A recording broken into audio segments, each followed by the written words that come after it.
자, 스카이에듀 학생 여러분 안녕하십니까? 저는 강사 김한입니다. 자, 와우 여름이다 라는 주제로 오늘 여러분들과 만나게 됐는데요. 그동안 제가 뭐 수학 강의나 이런 것을 통해서 여러분들을 만나다가 오늘은 조금 다른 주제를 가지고 여러분들과 만나려고 해요. 자, 지금 우리 이 시점이요. 여름방학이 벌써 시작돼서 일주일 정도가 진행이 된 시점입니다. 이미 여러분들이요. 스카이에듀 다른 강사뿐만 아니라 뭐 다른 회사 강사분들께서 여름방학 학습법이다. 뭐 수학은 이렇게 공부해야 된다. 고1 수학 하는 어떻게 공부해야 된다. 뭐 수학 2는 어떻게 공부해야 된다 이런 거에 대해서 영상을 많이 봤을 텐데요. 쌤이 여러분들이 공부하는 거를 곁에서 유심히 지켜보다가 여름방학이 벌써 일주일 밖에라고는 하지만 벌써 여름방학은 3분의 1 이상이 지나가고 있는 이 시점에서 여러분들이 여러 선생님들이 전해주신 그 방대한 자료를 잘 활용하지 못하고 또 이 시간을 너무 헛되이 보내고 있는 것 같다라는 생각이 들어가지고요. 여러분들의 지금 이 흐트러진 여름방학 마음을 좀 잡아주고자 제가 오늘 이런 주제로 여러분들과 만나게 되었습니다. 따라서 이 여름방학 학습법, 제가 여러분들한테 전달해드리고자 하는 이 여름방학 학습법은요. 뭐 수학하를 분류해서 함수는 어떻게 공부해야 돼, 수학2를 분류해서 미분은 어떻게 공부해야 돼, 이게 아니라 여러분들이 지금 이 시점에서 가져야 될 마음가짐과 그리고 학습 방향에 대해서 다시 한번 재점검하고 또 그 방향이 잘못되고 있다라고 한다면요. 확실하게 수정을 해가지고 올바른 방향으로 가고자 하는 마음에 제가 준비한 영상이니까요. 한번 끝까지 보시면 여러분들한테 큰 도움이 될 겁니다. 자, 일단요. 쌤이요, 여러분들한테 이거를 한번 딱 여름방학 학습법에 대해서 한번 어떤 정보를 줄까 생각하면서 왜 여러분들이 이렇게 여름방학에 공부에 집중을 못하고 시간을 허비하고 있을까 생각하면서요. 제가 여름방학이라는 단어를 한번 네이버에 쳐봤어요. 그랬더니만 이 여름방학의 사전적 의미가 뭐냐면요. 여름에 한창 더울 때에 일정 기간 수업을 쉬는 일이라고 되어 있더라고요. 그러니까 여러분들이 혹시 이 말을 직역해서 받아들이지 않았나라는 이런 의심이 생기는 거예요. 자, 여러분들 여름에 한창 더울 때 수업을 쉬는 일이라 그랬어요. 그렇죠? 근데 여러분들은요. 이 말을 그대로 받아들여 가지고 한창 더울 때니까 나도 좀 쉬어야겠다라고 생각하시면은 여러분들은 계속해서 도태되게 되어 있습니다. 따라서 여러분들은 이 여름 방학을요. 이렇게 인식하셔야 돼요. 자, 여러분들이 인식하는 진짜 의미는요. 여름에 한창 더울 때에 일정 기간 학교는 쉴게, 학교만 쉴게. 그러니까 니네는 뭐해? 공부해라는 의미로 받아들이셔야 돼요, 얘들아. 어디서? 집에서. 그러니까 학교만 오지 말라는 거지. 여러분들이 모두 학습을 멈추고 이 더운 날씨에 쉬라는 의미가 아니라는 거예요. 일단 지금까지도 우리 일주일이 지난 이 시점에서 신나게 쉬고 있던 그 친구들은요. 다시 한번 마음을 다 잡으셔야 됩니다. 자, 그럼 제가 지금부터요. 이런 여름방학에 학교만 쉬고 너네는 공부해야 되는 이 여름방학에 어떤 마음가짐으로 어떤 학습 방향을 잡고 공부해야 되는지에 대해서 고1, 고2 그리고 고3 두 파트로 나눠가지고 여러분들한테 설명을 해드릴 겁니다. 자, 첫 번째 고1과 고2입니다. 자, 여러분들 지금 이제 고1, 고2 같은 경우는요. 1학기가 지났어요. 그렇죠? 고3은요. 사실 1학기만 지나게 되면요. 내신은 신경을 안 써도 돼요. 왜? 대학 가는데 소용이 없는 내신이기 때문에. 근데 여러분들은요. 지금 시점에서 이루어지고 있는 이 성적들이 1년 뒤에 혹은 2년 뒤에 여러분들이 수시를 쓸 때 정말 중요한 지표가 되는 내신입니다.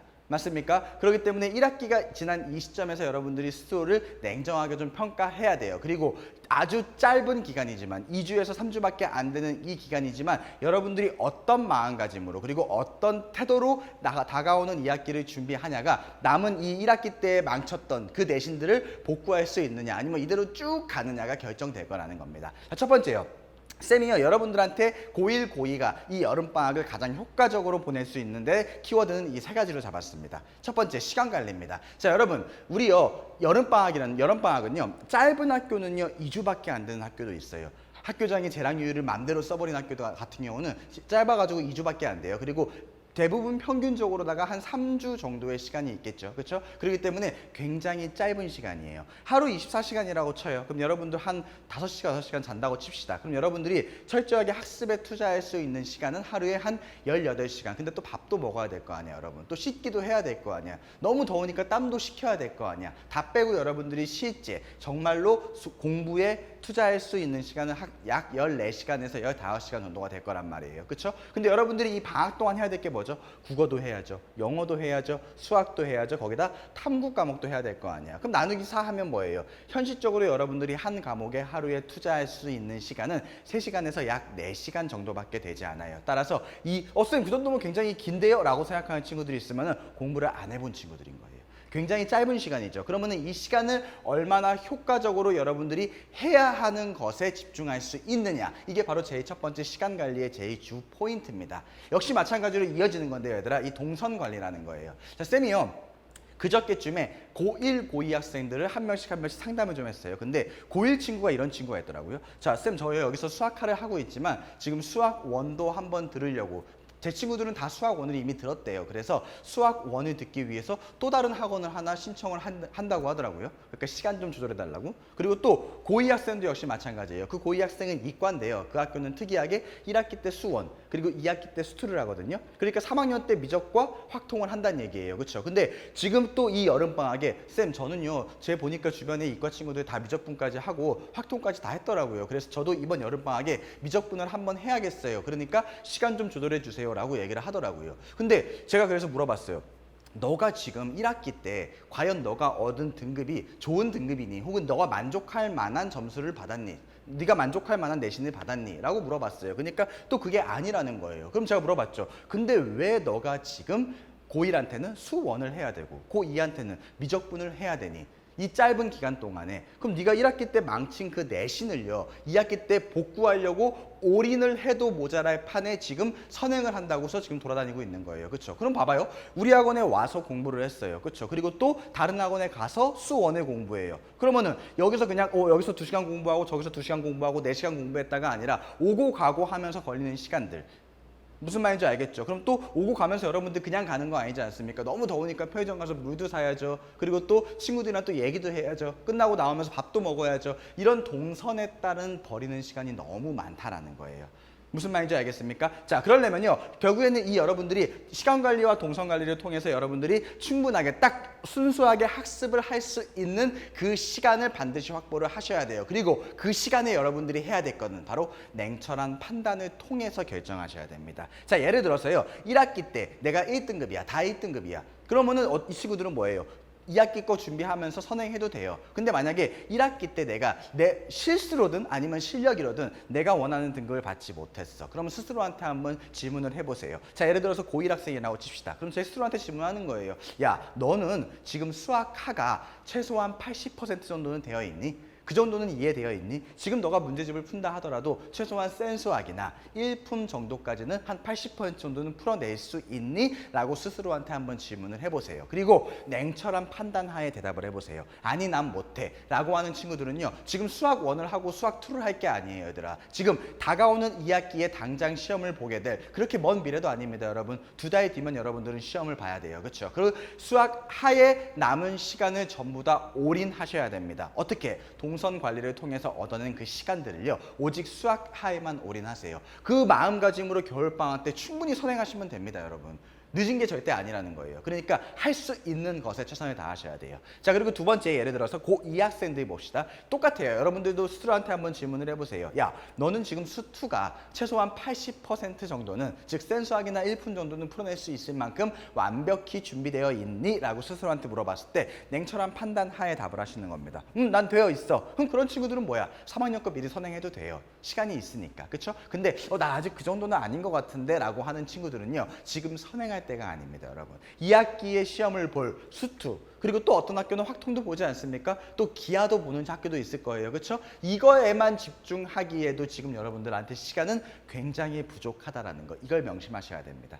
무슨 말인지 아시겠죠? 그렇죠? 그러니까 이번 여름방학 때 지금 남은 기간 동안 지금 흔들리고 있는 우리 친구들은요, 고1, 고2 학생들은 오로지 이 세 가지만 기억하시면 됩니다. 시간 관리하셔야 돼요. 여기저기 학원 다닌다고 여러분 성적 절대 오르지 않습니다. 동선 타이트하게 짜셔가지고 동선 관리 하셔야 됩니다. 그리고 세 번째, 스스로한테 냉철한 판단을 내리셔야 돼요. 누가 다 하니까 엄마가 하랬어요. 또 학교쌤이 하랬는데 이런 거 흔들리지 마시고요, 여러분. 학원 상술에 속지 마시고요. 여러분들이 지금 해야 되는 거, 고1은 수학하면 완벽하게 하면 됩니다. 고2는요, 수학 2랑 확통 또는 기하, 즉 2학기 때 진행되는 수업만 완벽하게 하면 됩니다. 이 짧은 여름방학 동안에요. 쌤 믿고 그렇게 하셔도 되니까요. 만약에 지금 여러 가지 쫙 펼쳐놓고 하고 있는 친구들이라고 한다면요, 쌤 말 믿고 지금이라도 늦지 않았으니까 확 동선 줄이세요, 여러분. 그래서 할 수 있는 거에 집중하셨으면 좋겠습니다. 아시겠죠? 자, 그럼 두 번째는요, 고3 학생들한테 쌤이 좀 얘기를 하고 싶은 게 있어요, 얘들아. 지금 고3은요, 사실 이 시기가 가장 흔들릴 시기예요. 그렇죠? 자, 체력적으로도 정신적으로도 얼마 하지도 않았지만 사실 아직 4개월이라는 시간이 남았지만 체력적으로 정신적으로 1학기 내신이 끝나고 여러분들은 많이 흔들려요. 아, 내가 이 상태로 수시를 볼 수 있을까? 아, 난 수시로 좀 틀린 것 같은데? 그럼 정시를 봐야 되는데 그렇다고 해서 내가 그렇게 열심히 정시를 준비하지도 않았어. 어떡하지? 어떡하지? 아직 4개월밖에 안 남았는데 어떡하지? 이런 마음이 제일 많이 들 때가 바로 이 시기예요. 그러면서 이 시기에는 뭐야? 가형에서 나형으로 옮기는 애들도 생기고요. 아니면은 아예 수학을 포기해버리는 친구들도 생깁니다. 따라서 이 시기에 여러분들이 멘탈을 잘 잡으셔야 돼요. 자, 그럼 쌤이 한번 생각을 해봤어요. 고3 애들이 항상 왜 이 시기만 되면 멘탈이 저렇게 흔들릴까? 항상 저한테 와서 하는 얘기가 그거예요. 쌤 이제 4개월밖에 안 남았어요. 쌤 4개월 남았는데 뭐 해야 되죠? 쌤 4개월 뒤에 저 어떻게 될까요? 항상 이런 걸 저한테 물어봐요. 근데 여러분, 답은 명확해요. 어쨌든 여러분 고3 학생들은요. 지금 이 순간부터 11월까지는 수능에 올인하셔야 돼요. 왜냐면 이제 내신도 끝났잖아, 얘들아. 그쵸? 그러니까 수능에 올인을 해야 돼. 근데 여러분들이 불안하고 계속 흔들리는 이유가 뭐냐면요. 4개월 뒤를 보고 있어서 그래. 솔직히 4개월이라는 게요. 가까운 것 같지만 사실은 멀어요. 그러니까 하루 지나는 데 있어가지고 그렇게 큰 체감이 있지 않다는 얘기야. 만약에 당장 다음 주에 수능이었다고 쳐봐요, 여러분. 그쵸? 그러면은 어떡하지 하겠어요? 1분 1초가 아까워서 공부할 거 아닙니까? 그렇죠? 그러니까 지금 흔들리고 있는 고3 학생들한테 저는 해주고 싶은 말이 딱 이거 하나입니다. 여러분, 수능을 보지 마세요. 수능까지 보지 마시고요. 여러분들이 지금 지금 당장 생각해야 될 목표는요. 바로 9월 4일, 다가오는 9월 4일에 펼쳐지는 9월 모의고사입니다. 자, 짧게 목표를 잡고 이 짧은 목표 구간 동안에 하나하나 만들어 가자고요. 무슨 말인지 알겠죠? 그러니까 수학뿐만 아니라 다른 과목도 역시 마찬가지예요. 내가 수능까지 뭘 해야지라고 계획 잡았자 어차피 99%의 학생들은 그 계획이 다 무너지게 돼 있어요. 이건 생 경험에서 그래요. 물론 해내는 친구들도 있죠. 그런 친구들이 의대 가고 1등급 받고 이러는 거야, 얘들아. 근데 대부분의 학생들은 그러지 않잖아요. 그러니까 너무 멀리 계획을 짜지 마시고요. 다가오는 9월까지 완벽하게 이 한 달 동안의 계획 정도는 지켜낼 수 있잖아요. 하루 날리면은 뭐야? 4개월 중에 하루 날린 거랑 한 달 중에 하루 날린 거랑 여러분들이 체감하는 게 다르다는 얘기야. 무슨 말인지 알겠습니까? 자, 그럼 우리는요, 목표를 딱 9월 4일 모의평가로 보고서 지금부터 이렇게 계획을 짤 겁니다, 여러분. 첫 번째요, 개념 마무리입니다. 자, 여러분들이요, 수능까지 4개월 동안 봤을 때 가장 마지막으로 개념을 정리할 수 있는 그 마지막 기회가 바로 지금이에요. 자, 우리 6월 모의고사에서요, 가형 친구들 같은 경우는 뭐죠? 기백에서 공간, 그리고 확통에서 통계를 시험 범위에 포함되지 않았었어요. 그리고 나형 친구들 같은 경우는요, 미적분 1에서의 적분법, 그리고 확률과 통계에서의 통계가 아직 시험 범위에 포함되지 않았었죠, 6월 달에는. 자, 그럼 일단 어떻게 돼야 돼요? 다가오는 9월 달까지 이 빠졌던 파트들에 대해서 완벽하게 다시 한번 개념 정리하셔야 돼요. 그동안 내신형 개념에 갇혀있던 것을 수능형 개념으로 한껏 더 업그레이드를 시켜야 돼요. 그러면서 두 번째요. 자, 약점 체크입니다. 바로 뭐냐면요. 6월 달까지 모의고사가 치러진 범위라 할지라도 그렇다고 해서 여러분들이 공간하고 통계 그리고 적분하고 통계에만 올인할 수 있는 거 아니지 않습니까? 왜냐하면 수능은 전범이니까. 그렇죠? 그러니까 그 앞에 파트에서 여러분들이 6월 모의평가에서 틀렸던 부분이나 아니면 혹은 맞았지만 어디가 부족한지를 여러분 스스로가 제일 잘 알 겁니다. 이 약점은요, 엄마도 모르고 학원쌤도 모르고 학교쌤도 몰라요. 오로지 여러분만 알아요. 다만 여러분들이 스스로가 그거를 외면하고 도망치고 있을 뿐입니다. 그렇죠? 그러면 잘 보고 싶다라고 한다면요, 딱 한 달밖에 안 되잖아요. 그렇죠? 여러분 한 달만 고생하면 돼요. 저 뒤에 수능 보지 말고 한 달만 고생하면 되니까 이 한 달 동안 여러분들이 어디가 약한지, 내가 어디를 채워야 되는지를 철저하게 분석하셔가지고 이 약점을 역시 마찬가지로 뒤에 새로 들어오는 파트와 마찬가지로 개념을 마무리하셔야 됩니다. 알겠습니까? 이번 기회가 마지막 기회예요. 여러분들 9월 모의고사 끝나면요, 이제부터는 실전 모의고사 풀면서 계속해서 실전 감각을 끌어올려야 되고요. 문제에 필요한 스킬들이나 이제 그때 가서 그런 것들도 역시 배워야 될 거 아닙니까? 습득해야 될 거 아닙니까? 훈련해야 되잖아요. 그렇죠? 그러니까 그때 가서는요, 개념 마무리할 시간이 전혀 없습니다. 그러니까 이번 기회가 마지막 기회다라고 생각하고요. 새로 들어오는 범위랑 그 다음에 여지껏 진행됐지만 내가 부족하다고 생각하는 내 약점이라고 생각하는 거 외면하지 말고 피하지 말고 이번 기회에 완벽하게 개념 마무리 하셔야 됩니다. 수학뿐만 아니라 다른 과목도 역시 마찬가지예요. 알겠죠? 그리고 이 세 번째가 제일 중요해요. 흔들리지 않은 편안함. 침대 얘기가 아니고요, 여러분.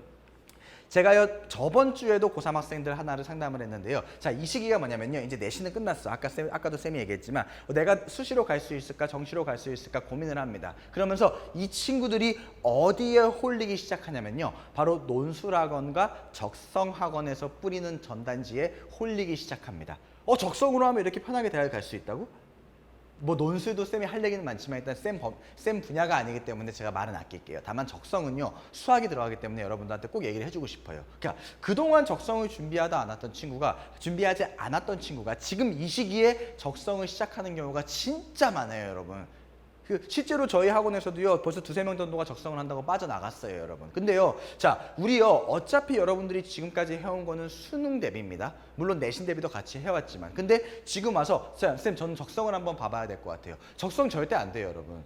물론 붙는 사람은 있겠죠. 근데 지금 이 시기에 시작해가지고 적성으로 대학을 간다? 차라리 지금 수능 5등급인데 수능 2등급 받는 게 더 쉬울 거예요.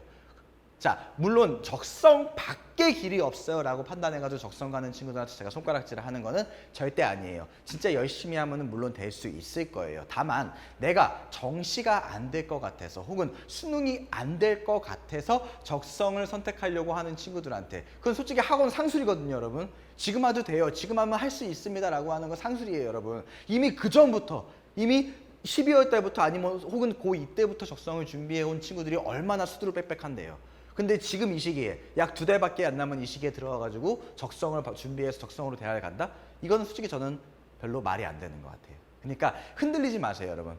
어차피 여러분들이 지금까지 해왔던 건 수능 대비고 정시 대비예요. 그렇죠? 그러니까 이때 와가지고 흔들려요. 그럼 흔들려가지고 나가서 적성하고 왔어. 적성하고 왔어. 그러면은 적성 안 되면 수능 보면 되죠. 이때 수능은 절대 포기해야 됩니다, 여러분. 안 돼요. 적성 준비하면서 수능 병행 절대 안 돼요. 쌤이 이거는 그냥 내가 책 보고서 하는 얘기가 아니라 쌤 경험에서 하는 얘기예요. 적성 준비와 수능 준비를 동시에 병행하는 건 절대 불가능합니다. 그러니까 여러분들이 수능이 안 돼서 이 길밖에 없어서 적성을 하는 경우는 괜찮아요. 이건 흔들리는 게 아니죠. 자기가 갈 길을 찾아가는 거고요. 만약에 내가 정시로 될 수 있을까라는 불안감에 적성을 선택한다라고 한다면 여러분, 저는 그거는 절대로 반대합니다. 흔들리지 마시고요. 여러분들이 지금 할 수 있는 거, 지금 해왔던 거, 그리고 지금 해야 되는 것에 더 집중하시길 바랍니다. 그랬을 때 여러분들이 4개월 뒤에 얻는 그 열매가 훨씬 더 달콤할 거라고 쌤은 확신합니다. 알겠습니까? 자, 여기까지 해가지고요, 쌤이 이제 고1, 고2 그리고 고3이 여름방학이 일주일이 진행된 이 시점에서 다시 한번 마음을 다잡고자 여러분들한테 전달해주고 싶은 메시지였고요. 자, 그럼 마무리로요, 쌤이요, 어떤 말을 너희들한테 해줘야 너희들이 가장 공감이 될까? 라고 생각을 했는데요. 그 어떤 멋진 글귀보다도 그냥 쌤이 항상 학생들한테 하는 얘기예요. 그러니까 이 얘기를 마지막으로 여러분들한테 좀 전해주고 싶어요. 첫 번째, 할 수 있는 것만 합시다, 우리. 내가 할 수 있는 거, 할 수 없는 거에, 내가 지금 수학 하가 안 됐는데, 수학 2가 안 됐는데, 다른 친구들은 미적분 했대, 다른 친구들은 수2, 수1 벌써 다 했대. 그렇다고 해서 걔네 따라가려고 하지 마시고요. 그냥 내가 지금 당장 할 수 있는 것만 대신에 뭐 해서 최선을 다해서 하시면 됩니다, 여러분. 아직 여러분들한테는요, 많은 기회가 있어요. 겨울방학도 있고요. 그 겨울방학 때 지금 만약에 내가 수투 해야 돼, 미적분 해야 돼 라는 그 간절함으로 겨울방학 때 부닥친다면요, 여러분들은 이 겨울방학 때 여러분들이 생각하는 것보다 훨씬 더 많은 것을 읽어낼 수 있어요. 근데 지금은 아니라는 거예요. 이 여름방학만큼은 무조건 할 수 있는 것만 최선을 다해서 하도록 합시다. 오케이? 자, 그리고 두 번째는 뭐냐면요, 여러분. 이 여름방학 진짜 더워요. 특히 지금 장마철이고 하다 보니까 너무 습하고 더워요. 쌤도 짜증나요. 그러다 보니까 침대에 눕고 싶어요. 그리고 시원한 카페에 들어가서 친구들이랑 좀 노가리 좀 까고 싶어. 그리고 뭐 어디 좋은 데 가서 맛있는 것도 좀 먹고 싶어. 그치? 그리고 시원한 PC방 가서 게임도 하고 싶어. 그쵸? 근데 얘들아, 순간의 즐거움에 현혹되지 마세요. 이 순간에 내가 지금 하기 싫어가지고 지금 좀 더 즐거운 거, 그냥 지금 조금만 참으면 되는데 핸드폰 꺼내서 유튜브 본다거나, 지금 조금만 참으면 되는데 핸드폰 꺼내서 페이스북 한다거나, 이런 순간의 즐거움이요, 여러분들이 학습하는 데 있어가지고 패턴을 깨트리고요, 그 깨진 패턴은 여러분들한테 나중에 회복할 수 없는 상처로 돌아옵니다. 아시겠죠? 그러니까 지금 즐거움 말고요, 그거 다 아껴주세요, 제발. 지금 순간의 즐거움은 좀 아껴뒀다가 여러분 나중에 딱 수능 끝나고 20살 됐을 때 훨씬 더 재밌게 놀 수 있어요. 지금은 어디 미성년자에서 어디도 못 가 엄청 많잖아. 그거 좀 아껴뒀다가 나중에 성인 돼가지고 더 신나게 놀면 돼요, 여러분. 그러니까 그때 우리가 뭔가를 이루어내고 그 성취감 플러스 성인이라는 이제 자격까지 얻어가지고 훨씬 더 신나게 놀자라는 거야. 그러니까 지금만큼은 여러분 순간의 즐거움에 절대 현혹되지 말고 지금 할 수 있는 것, 그거에 여러분이 해야 되는 것에 최선을 다해서 임해주신다면요, 이 여름방학은 여러분들한테 분명히 힘들었지만 뜻깊은 시간으로 남게 될 겁니다. 자, 지금까지요. 이 긴 시간 동안 제가 얘기한 거 들어줘서 너무 감사하고요. 쌤이 오늘 여러분들한테 전달하고자 했던 이 여름방학 학습법에 대한 다른 선생님들과는 조금 다른 방향성이 여러분들한테 진심으로 공감되었으면 좋겠다라는 생각을 합니다. 자, 이 남은 2주밖에 안 되는 이 무더운 여름방학에 열심히 공부하는 우리 학생 여러분들을 제가 진심으로 응원하고요. 우리는 다가오는 다른 기회에 다시 한번 만날 수 있도록 합시다. 수고하셨습니다.